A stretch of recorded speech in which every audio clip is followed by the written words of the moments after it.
It's Messi! It is the cleanest of clean finishes from the best on the planet. It's time for the biggest sports stories. Liverpool, the champions of Europe, are top of the world. The biggest interviews. That such a great spectacle is ruined by such thuggish behavior. And all the analysis right here. He's the one player that has the arrogance to think that he can play in any stadium in the world and any pitch in the world in front of any player in the world and take them on. Every weekday, it's my sport, it's your sport. It's ZiFM Sport. Let's join the team for the biggest show in the world of sport on ZiFM Stereo. My station, your station. We are back. How are you doing? How was the long weekend? Hope you had a good workers' day leading up to Saturday and yesterday. And I hope you're staying at home and being safe.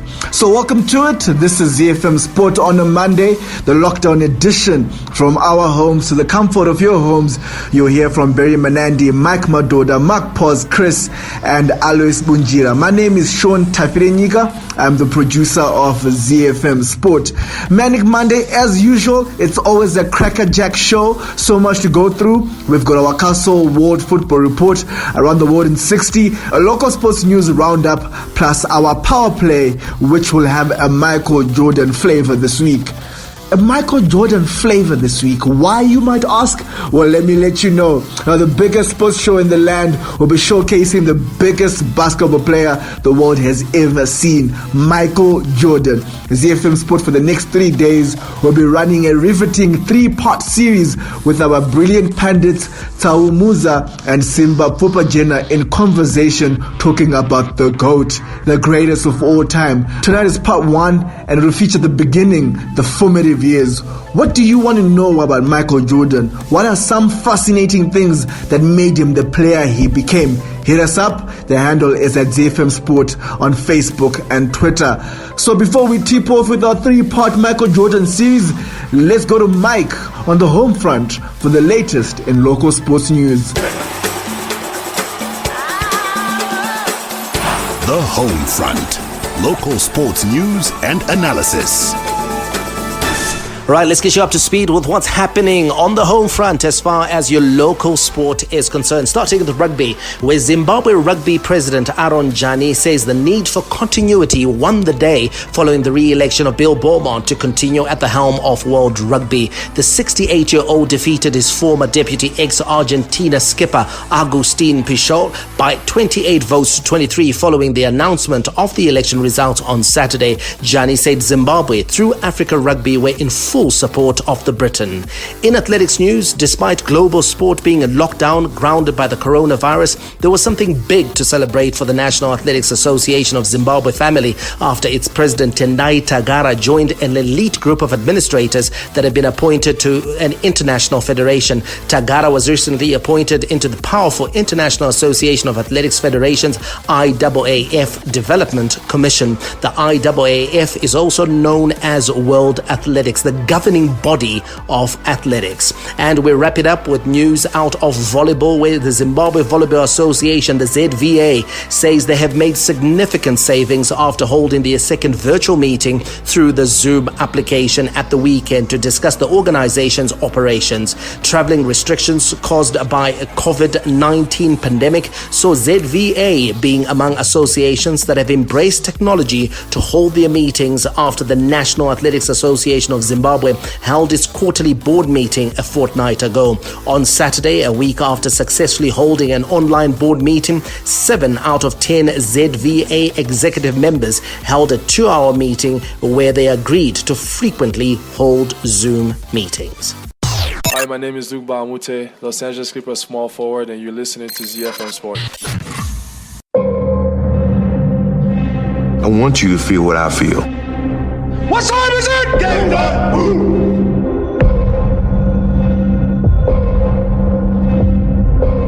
I want you to feel the tears that I felt when I won the first one.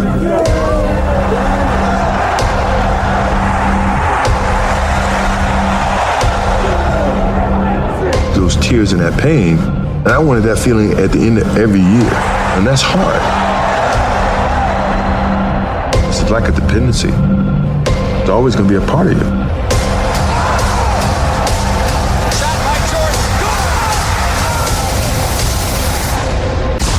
Z. And it's tip-off time. It's the 3-part series of ZiFM Sports feature on Michael Jordan, presented to you by our knowledgeable pundits Tau Musa and Simba Pupajena. Now, without any live sport, ESPN's Last Dance documentary, which chronicles Michael Jordan's last season with the Chicago Bulls, is currently the highest-rated television sports show. Audiences in America watch it every Sunday night before a worldwide release every Monday morning for the rest of us. I mean, that documentary, The Last Dance, is bridging generations together as the youngsters are finally learning about Jordan. That is not just a myth, and the generation above is getting reacquainted with their global superstar, the man that they grew up watching and idolizing. Currently, there are 6 episodes out of a 10-part series, and as ZiFM Sport, it would be remiss of us not to lead the MJ conversation in Zimbabwe, because the thing is, no other sports show will. This is why you're right here and you're tuned in. Now for this part 1, Tau and Simba will talk about the formative years of Michael Jordan, his childhood, going to college, being drafted by the Chicago Bulls, and those 7 or 8 years where even though Michael Jordan dominated, he didn't win a championship. But were there any early indications though? Did people already recognize that MJ was going to be the best basketball player we've ever seen? To answer that and to bring much more insight, here is Tau and Simba.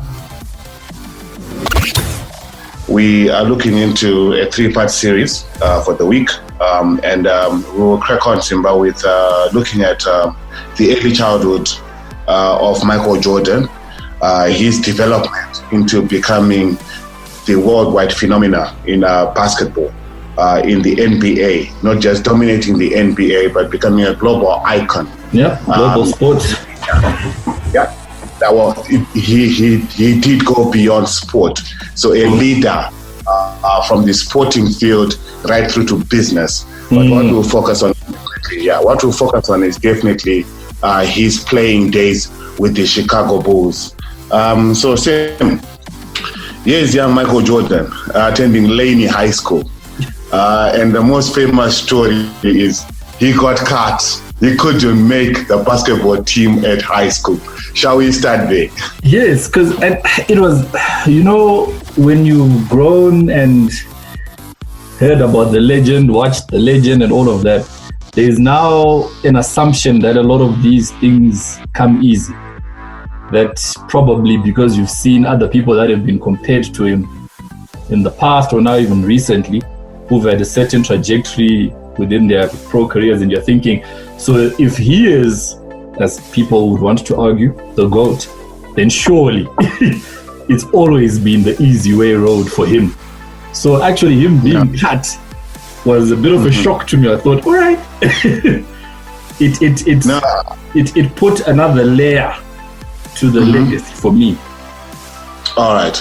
I think it's a part of Michael Jordan's story that to this day, I say it remains underplayed, because what it kicks in is his competitiveness.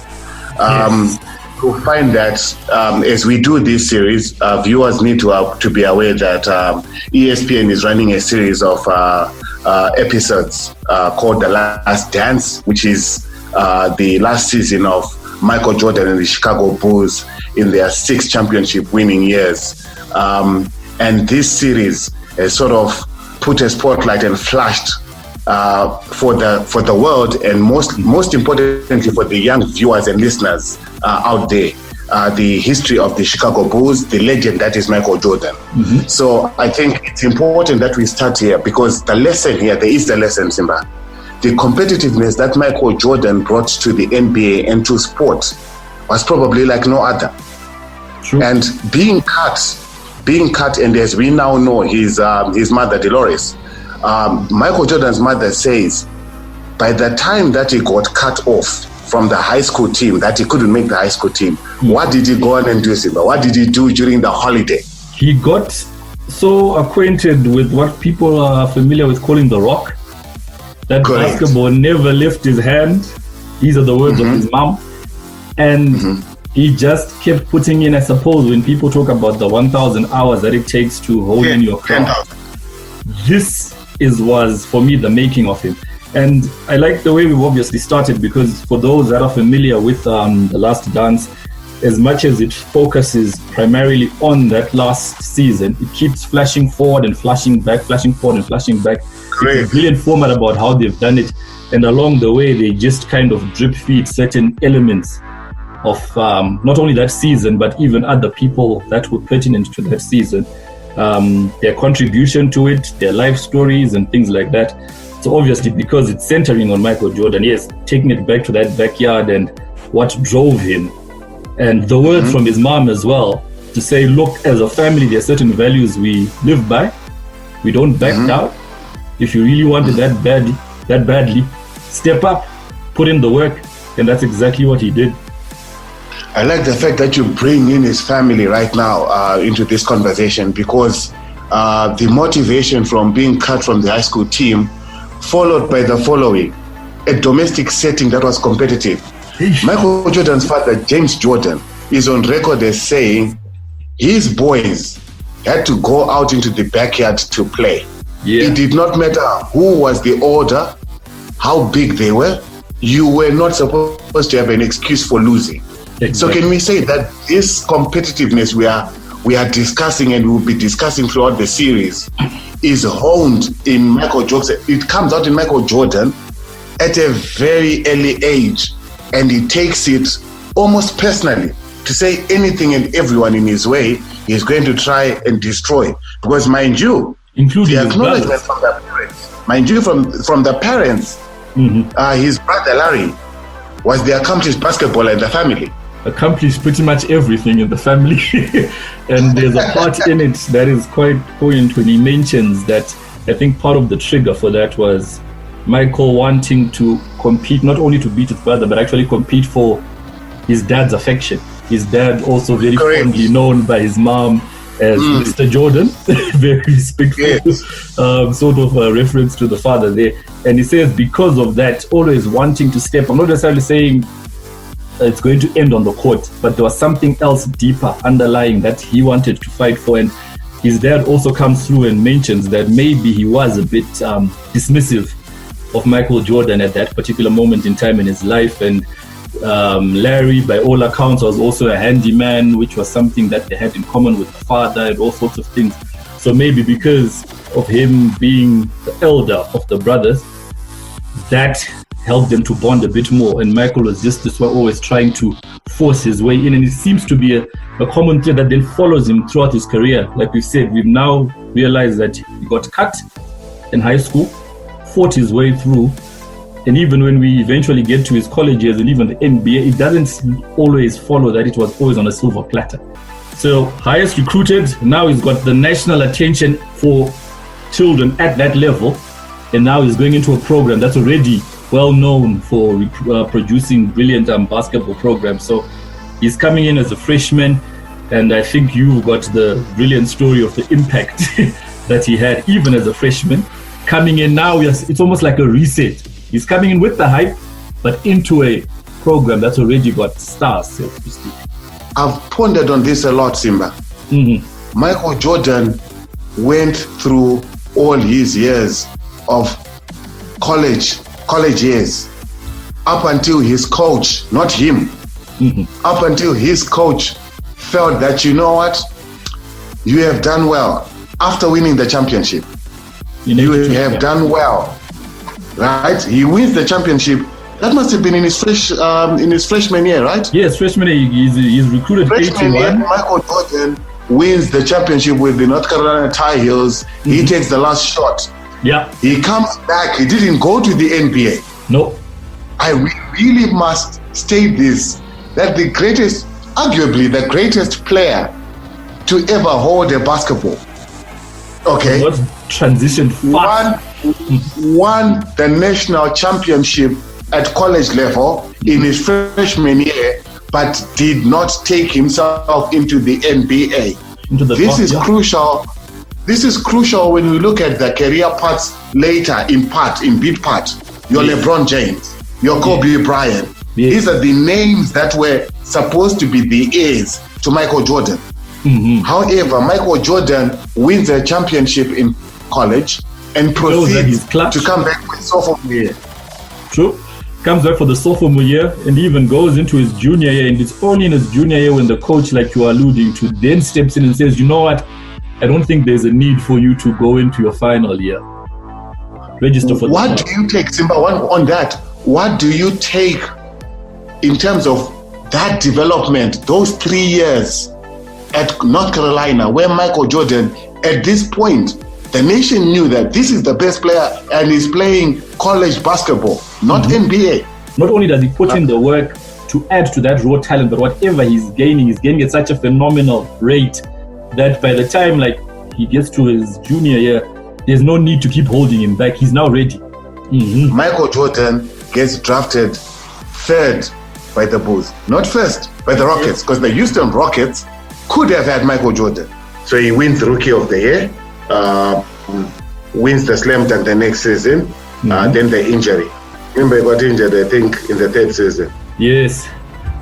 But another thing happens before all these other brilliant accolades happened. I think they even touch on that and they say we're very lucky that the NBA draft happened before the Olympics in '84. So the draft happens, and the interesting thing is that Michael Jordan is still building his name. Started off as Mike, now Michael Jordan, drafted number 3 as we've mentioned, comes into a franchise that no one is really bothered about in Chicago. He's playing 4th, 5th fiddle to absolutely everything, including an indoor soccer team. And Charles Oakley immediately took to Jordan's abilities to say there is a young stud coming out, but he has got leadership qualities about him. True. Scott Skiles, interesting, who goes on to become an accomplished guard, obviously not at the highest level of your Magic Johnsons of the times, of your Isaiah Thomases of the times, but Scott Skiles does join the Chicago Bulls, I think within Jordan's first 3 seasons, and because he was an established player in the league, he believed he was the leader. He got a rude awakening about that, because you are saying the difference to Michael Jordan in Chicago, playing for the Bulls, starts quite early in his career in the NBA. And this sort of favors Michael Jordan greatly because it allows him to lead. And the leadership that he took on was the one that said he was a one-man wrecking crew. If Michael Jordan decided to go off and did not share the basketball with other players or other teammates, that became the norm. That became almost like default settings for the Chicago Bulls in their early play and in their early setups. And initially, it didn't even really harm them because, like you mentioned, they had losing records in those early years. But the gap between the number of matches won and the number of matches lost started to shrink. And it was mostly dominated by the fact that they were allowing him to express himself and become that franchise player early on. So even whoever was coming in with a more established career or whatever had to start playing second fiddle and realize that the go-to person within this establishment is Michael Jordan.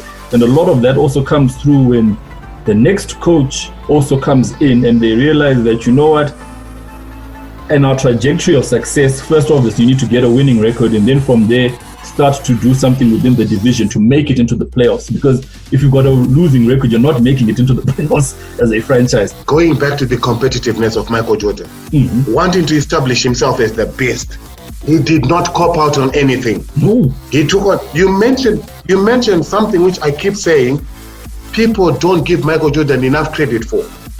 Look at the statistics now. Look at the report card. Let's call it a report card. True. And how many defensive player of the year accolades he's got? How many defensive teams? First, he would make the first 5 of the NBA combined defensive team of the season. How many he's got? So he would put in the work on the defensive side of the ball. And therefore, the competitiveness, you've got a rookie of the year, slam dunk champion. And this is a guy who is setting his footprint across the league to say, in anything I get onto on the court, I am going to be number 1. I think what happens within the 7 years, Simba, is a recognition initially, not on Michael Jordan's part, but on the organization. back to the name I love to say, there's a recognition on the part of Jerry Krause, Jerry Reinsdorf, ownership, to say what we've got a special young talent in Michael Jordan, but we do not have the players that will be able to take him through going forward. True. So within those 7 years, the most notable person who comes into the Chicago Bulls setup, Scottie Pippen. Yes. Scottie Pippen is drafted by the Chicago Bulls to join Michael Jordan, and they create, dare I say this, perhaps the best 1-2 tandem the NBA has ever had. Absolutely. Well, there's nothing much to say about that because it's absolutely true. And you feel a sense of that eventually when we go through the rest of the years of plenty, in terms of the seasons or even the times when Scottie was not available, Jordan kind of floundered. Right. So the Detroit Pistons gave Michael Jordan a test that the league itself had allowed to carry on in terms of their physicality. It was a very physical team. It was really almost, these days you'd call it GBH, previous bodily harm. That's what it is. And this is what the current audience of the NBA does not know. When that they try and compare generations, Yes, because my argument now, I spoke to Michael the other day, and I say to him, and in today's Michael, you're not talking about Michael Jordan. Not Michael Jordan. I'm talking Mike Madoda, our Mike Madoda. I said to him, Michael, in today's league, Michael Jordan potentially is averaging 45, 50 points a game. Because of the space they're allowing it. Because of the rules that have come in to knock off the physicality that the Pistons brought on Michael Jordan. True. So the beneficiaries of this are your Steph Currys, are your LeBron Jameses, players who can, your Kevin Durant, your players who can score highly, James Harden. These are beneficiaries of things that happened to Michael Jordan. Yes, things that happened to Michael Jordan and the teams that he had with the Chicago Bulls, which people simply say, teams around that time, said the only way we'll try and beat these guys into submission. But Michael Jordan took it another level, Simba. When they beat him up, he did not moan, he did not whinge. No. What did he do?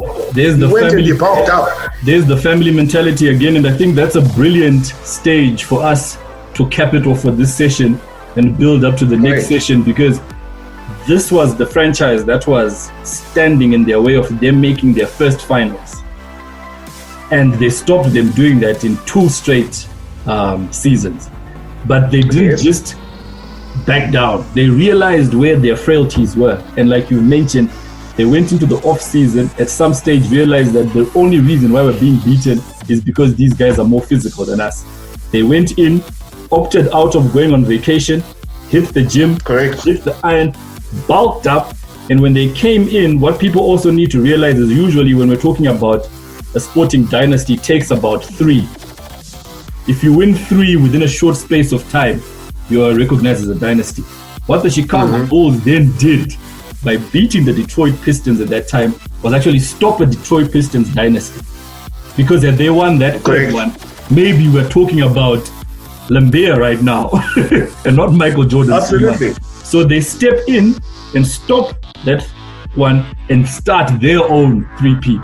So I think that's a brilliant stage to cap it off at, and just maybe to encourage people, if you haven't as yet caught on to what we are trying to repackage, The Last Dance. It's a brilliant bit of documentary in terms of sports insight and all of that. Get it, it's available on most, well, if you're in the States, I think it's only available on ESPN, available, I suppose, on Netflix. On Netflix. And add your number to already the world records that are being set. So it's a quality thing. It's giving insights that you've never seen before. And the build-up right now, it's probably being played in the States and will be available later on today on Monday in our sort of area. But it's worth every single bit of your time if you can get onto it. And then hopefully you'll join us again as we continue to cast our insights into what we are looking forward to the rest of the career of Michael Jordan and those Bulls in that last dance, in the context of the greatness when they start their three-peat, and eventually the break-offs and things like that. Great stuff, Sim. Thanks a lot for this one. And we look forward to serializing the parts. It's a 10-part series, The Last Dance, to serializing for our listeners and put some perspective into what the legend that is Michael Jeffrey Jordan is all about. And this is a guy who, as we say in sports, he moved the needle. Oh. He took a sport way beyond what he found it at in terms of almost everything. Exactly. So as we cap it off, rightly say, we'll leave this acknowledging that the Bulls learned and Michael Jordan learned from the pains of 7 years, including the pains of losing to the Detroit Pistons back to back. True. So that they could set themselves on a championship path, which we'll be looking at next time when you join us, as we are looking at the last dance of the Chicago Bulls. And Simba, it's been a blast. Thanks a lot, mate. Thanks, man.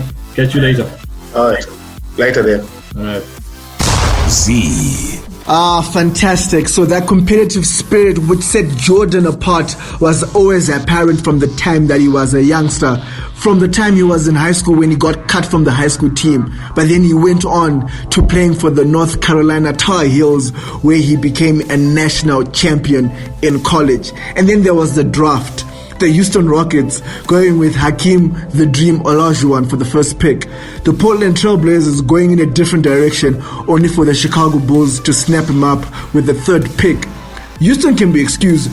Portland Trail Blazers, I bet they kicked themselves even till this day that they passed up on a chance to draft Michael Jordan, because what's their excuse?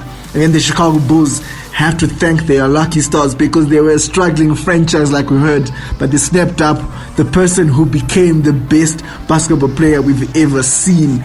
In his early seasons, we heard about how he was dominating everything, scoring records, putting on a show, putting on a masterclass, that fans were starting to come back to the game, that the game also started reaching and building a wider audience because of the things that Michael Jordan used to do, the things that people had never seen that they were now paying to go watch. It wasn't long when the narrative was that Michael Jordan is just another player who can do special things, but he's never going to be a winner. He's never going to be a national champion. And it was 7 long, barren years of just hard toil and no championship. But then it all switched up. Eventually, it all came together. Tao and Simba gave us a hint that maybe it was because of Scottie Pippen. But we'll find out more and what really switched up for part 2 on tomorrow's show. So let's keep the interaction going. Remember, their handle is at ZiFM Sport on Facebook and Twitter. Let me know what your thoughts are on Michael Jordan. Remember, we've got our main feature on the Monday, the Castle World Football Report. But for now, let's catch up with the latest in international sports news with Around the World in 60 from Chris before we get our power play. Around the World in 60 seconds. International sports news. We take off in South Africa, where South Africa Rugby President Mark Alexander said the only thing that could possibly change in relation to the British and Irish Lions 8-match tour to South Africa in 2021 is the date. Media reports over the weekend on the UK's Mirror website claimed that the 2021 Lions visit to South Africa, the first since 2009, was in doubt and could be cancelled because of COVID-19 and forced interruptions to World Rugby's 2020 international career. A statement from South Africa Rugby said, "While we continue to look forward to an incredible test series and the tour against the British and Irish Lions in 2021, and there are no planned changes, it would be remiss of us not to explore various scenarios for a possible date change caused by the COVID-19 pandemic." We head over to Brazil, where Red Bull's Alex Albon denied Charles Leclerc a virtual Grand Prix hat-trick with a hard-fought maiden win in the eSports series after a barnstorming race-long duel between Formula One's young stars. A 3-second time penalty for exceeding track limits meant Leclerc ultimately slipped into third place, with George Russell promoted to second for Williams after a strong performance. But it was a race around the virtual version of Brazil's dramatic Interlagos circuit that was dominated by a gripping and ever-changing wheel-to-wheel battle between Albon and Leclerc. Which is down in Switzerland, where the International Swimming Federation has announced next year's World Aquatics Championships have been postponed from 2021 to 2022. The event in Fukuoka, Japan will now be held between the 13th and the 29th of May 2022, having been originally scheduled for the 16th of July to the 1st of August next year. The decision follows the postponement of the 2020 Tokyo Olympics to 2021 due to the coronavirus pandemic. Hi, this is Mike Madura, and you can catch me and the team for all the latest breaking news out of the world of sport, local as well as international, on your favorite station, my station, your station, ZiFM. We are Z-Team on ZiFM Sport. You're tuned into ZiFM Stereo, my station, your station. This is the lockdown edition of ZiFM Sport. We're going to be having a special 3-part feature on Michael Jordan. And tonight we went through part 1. So make sure that tomorrow you tune in for part 2. Let's now go though to the football pitch for our Castle World Football Report. Alcohol may be hazardous to health if consumed to excess. The operation of machinery or driving after the consumption of alcohol is not advisable. Not for sale to persons under the age of 18 years. Castle Lager is more than just beer. It's pure liquid gold, crafted from the finest local ingredients to deliver a taste that is somewhat dry, somewhat bitter, but never sweet. It's the taste that stood the test of time. It all comes together with a castle.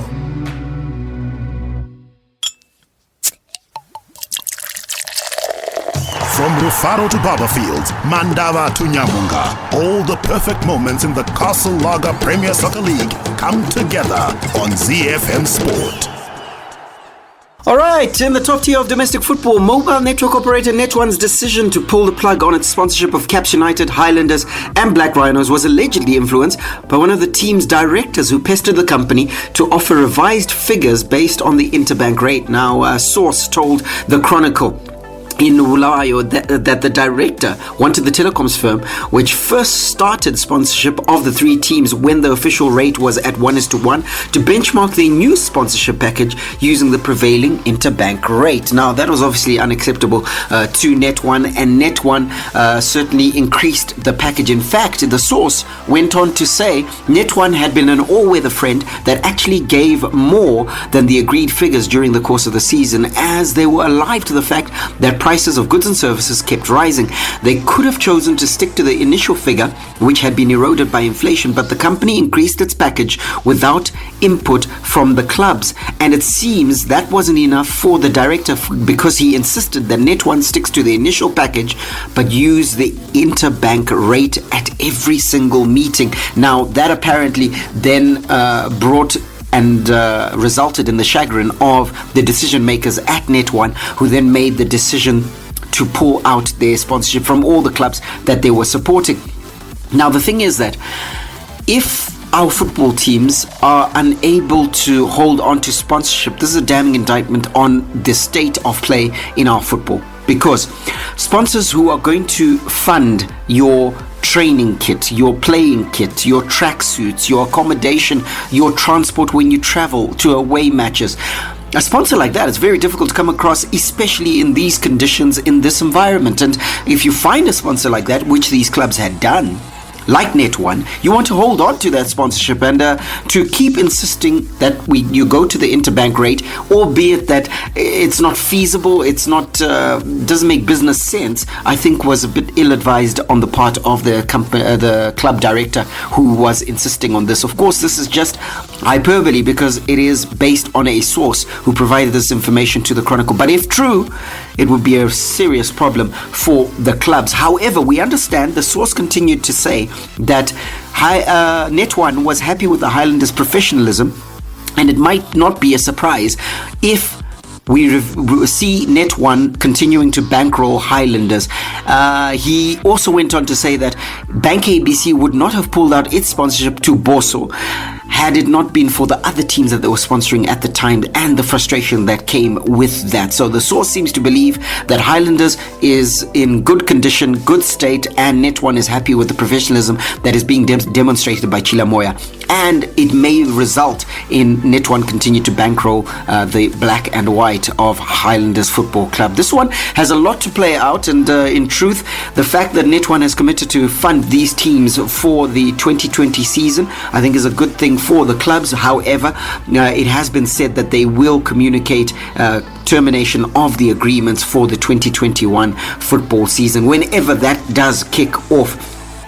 And fulfillment of those contractual obligations will mean that these clubs are going to be under pressure. In fact, they're going to need to find new sponsors throughout the course of the season. I think it'll serve them well if they do that.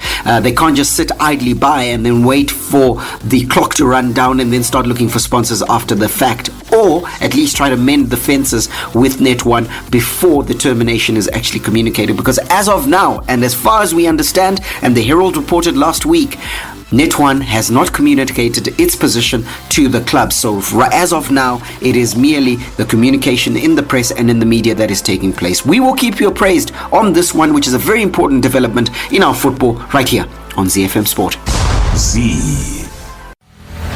All the rivalry. Here is Harry Kane for Tottenham. Oh, what a goal! A classic derby goal from Harry Kane.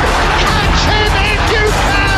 All the stars. Oh, back heels Liverpool 2 in front. Talk about impudent. Talk about improvisation.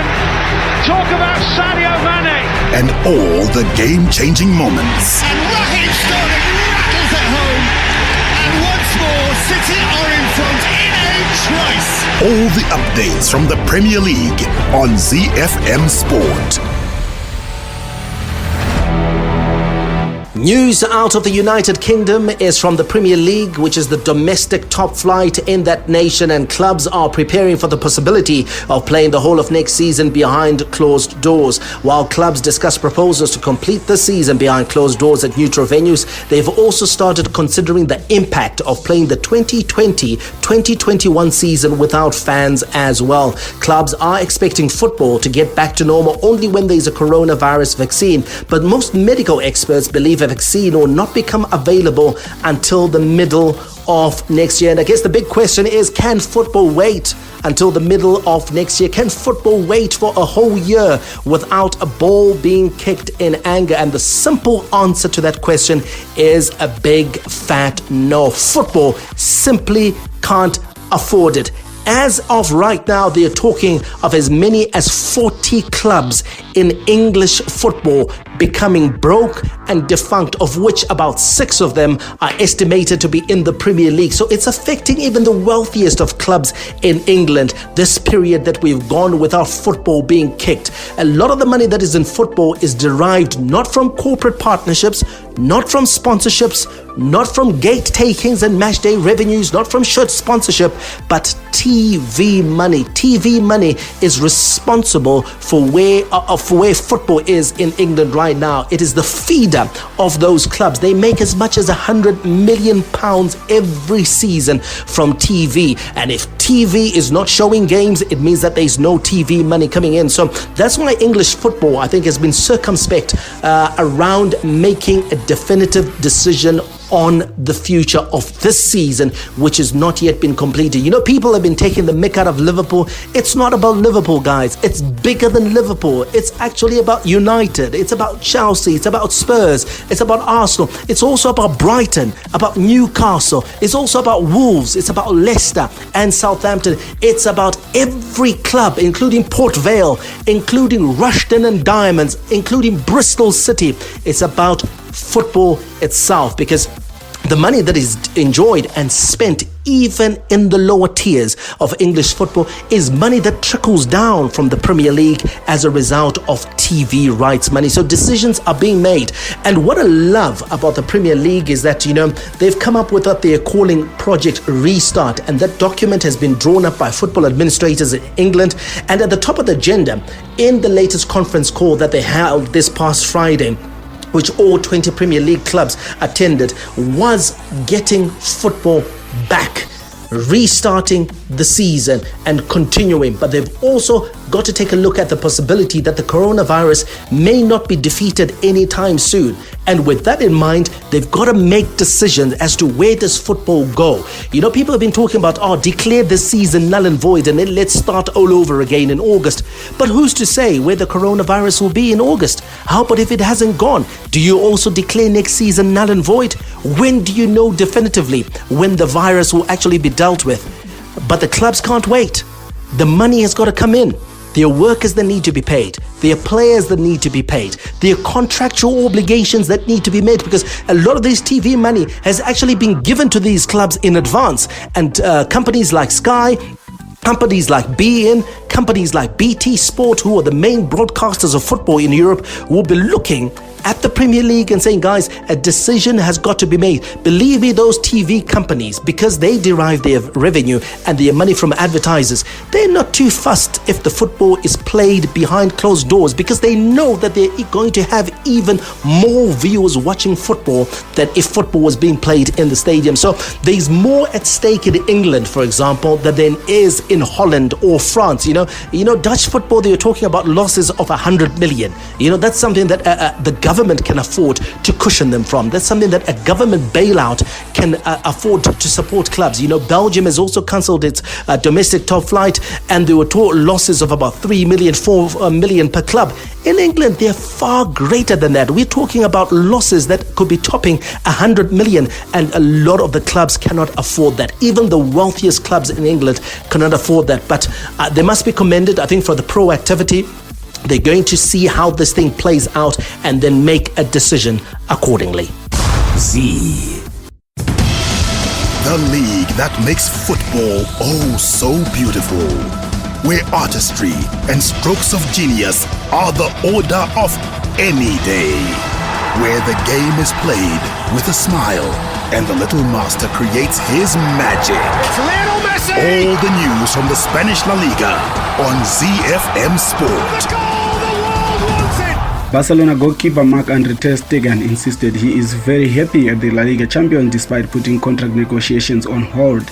Ter Stegen's current deal expires at the end of the 2021-22 season, and the German international has been linked with Bundesliga holders Bayern Munich amid doubts over Manuel Neuer's future in Bavaria. Despite question marks over his own future, ter Stegen said now is not the time to discuss a new contract due to the coronavirus pandemic. Ter Stegen joined Barcelona from Bundesliga outfit Borussia Mönchengladbach in 2014. Since arriving at Nou Camp, the 28-year-old has won 4 Liga titles and the Champions League, among other honors. Barca were 2 points clear of bitter rivals Real Madrid through 27 matches when La Liga was suspended amid COVID-19 crisis in March. Yeah, it's quite an interesting topic. Ter Stegen, he's talking about the coronavirus pandemic not being the right time to speak about contracts, negotiations, and all. I actually think that it's talk from somebody who wants to dismiss questions, who wants to dismiss inquiries about his future at Barcelona. But from the look of things, we heard about Bayern Munich not having a good relationship with Emmanuel Neuer at the moment. He wants a lot of money, and I don't think Bayern Munich are prepared to pay that much money to a goalkeeper who is actually towards the end of his career and all that. So they might just be looking at Ter Stegen. Ter Stegen obviously are going to be taking over the number 1 jersey at Bayern Munich, obviously in Germany as well. So I heard from the grapevine that Bayern Munich have already made contact with Ter Stegen and promised him that if he moves to Germany and play for Bayern Munich, he is guaranteed of being the German number 1 to take over from Emmanuel Neuer permanently. That might be enticing. Ter Stegen has always wanted to be the number 1 goalkeeper in Germany, and obviously there is stiff competition from other goalkeepers in Germany, but playing for Bayern Munich will give him a big advantage. And obviously Bayern Munich, one of the biggest clubs in the world, and they have got a very big profile. It won't be a downgrade. Z. The Nerazzurri, the Black and Blues, Inter Milan. It's Romelu Lukaku, and it was never in doubt. He's a beast at the best of times, but this season he has become a monster. The Giallorossi, the Yellow and Reds, AS Roma. Velotti has a go! Tremendous hits! That's what he's capable of! La Viola, the Purple Ones, Fiorentina. Franck Ribéry seals a glorious win for Fiorentina with a sumptuous goal at San Siro. The Bianconeri, the Black and Whites, Juventus. Ronaldo seals yet another 3 points for Juventus. Tough yet colourful, the best of Italian football on Z. Italy offered Serie A clubs a glimmer of hope on Sunday after it said footballers could take part in individual training sessions as the strictest coronavirus lockdown measures begin to ease. The Interior Ministry's go-ahead for players to attend their club's training facilities offered fans of the football-mad country the first sign that the 2019-2020 season might yet be saved. Matches were abandoned on the 9th of March in the face of the health crisis that has now claimed nearly 29,000 lives in Italy and 245,000 lives worldwide. So some of the bigger clubs with title aspirations from the less affected regions have been talking about going back to training for weeks. Obviously, they're eager to get everything back on track, to get their players back to match fitness. But Prime Minister Giuseppe Conte only allowed teams to resume activities on the 18th of May. Now, what this does is that it pushes back the season's completion into the start of the next. And this date, even though it's been given, is also dependent on how the virus is spreading across Italy. So it's not an easy decision to make. A number of considerations go into this. And in a country that's been as badly hit as Italy, it's not an easy decision to make to allow teams to go back to training, which means people are in larger groups. And even though there will be controls in place, coronavirus is incredibly infectious.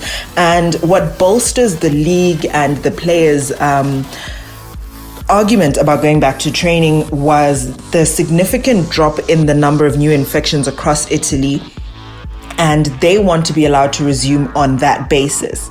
The government is under a lot of pressure. Several regions that have avoided the worst of the pandemic have actually taken matters into their own hands, and they've allowed clubs to open up their facilities for players to train on their own. So teams such as Napoli and Parma have followed the lead of Lazio, trailing leaders Juventus by just a point, and they've given their nod for players to return. They've insisted, though, that they're not breaking the rules because Conte has allowed all Italians to start exercising in public open spaces starting on Monday, which is today.